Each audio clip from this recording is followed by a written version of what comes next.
again, I'm Joanne Ramsden and I'd like to share some more tips for distance learning with our younger learners. Keeping the attention of 5 to 8-year-olds for an extended period of time is always somewhat of a challenge, even in our classrooms. In this new situation, we have the additional complication of environmental distraction. Today, we're going to look at my top 5 tips for managing our class at a distance. My first tip for classroom management is be prepared. Set up your computer next to a table where you can have your lesson plans and props close by. I'm teaching materials in my science classes, so I've got a box next to the table with everything in it.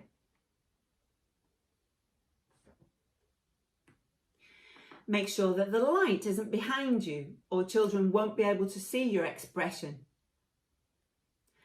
As well as having your realia prepared, have all your digital materials open and ready to use. If you use slides for the date and the weather, make sure your slides are open and ready for you to fill in. If you're going to show a video, open it up, ready to share, so that children don't become distracted, waiting for you to search through folders on your computer. And make sure you're using grid view so that you can see the whole class at a glance. Teaching children in their own homes means we have less control over the environment.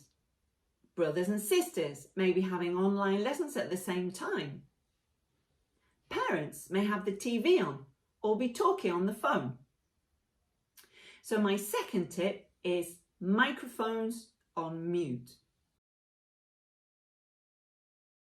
With this age group, it may take children some time to learn to mute and unmute their microphones. So make sure you've signed in with your own session and can help them along at first by muting any mics accidentally left open. The routine that I've established with my classes is children arrive at the beginning of the session with their microphone on for individual greeting. Once we've said hello, the microphone is muted. To participate in the lesson, they put their hand up. I name them, they unmute their mic to speak. Although it's important for control reasons to have the children's mics on mute, at the end of the session, allow them to put their mics on to say goodbye to you and to each other. Children really appreciate this moment to chat and say goodbye to each other. Just make sure that you turn the volume down as you give the instruction. My third tip is Chatbox off. Older children may be able to make use of the chat box to answer or even ask questions. But for this age group, it becomes a distraction rather than a useful tool. Instead of typing yes or no into the chat box, encourage them to put their thumbs up or down. Some video conferencing tools such as Zoom have a draw application, which I also recommend disabling before starting the lesson. My fourth tip is keep it short.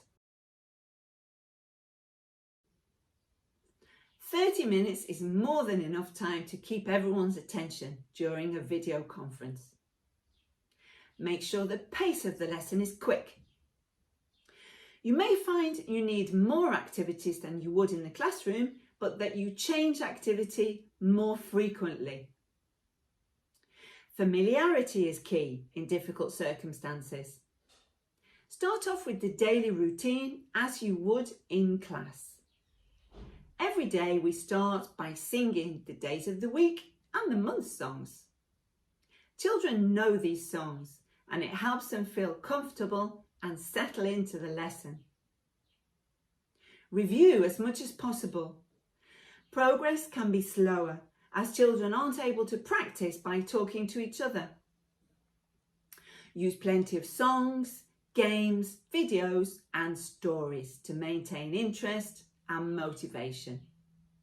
This way we control the class through the actual lesson plan. My fifth tip is use brain breaks. Break up your lesson with short activities to keep everyone on their toes.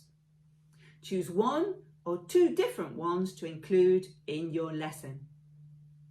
Everybody, fly like a bird.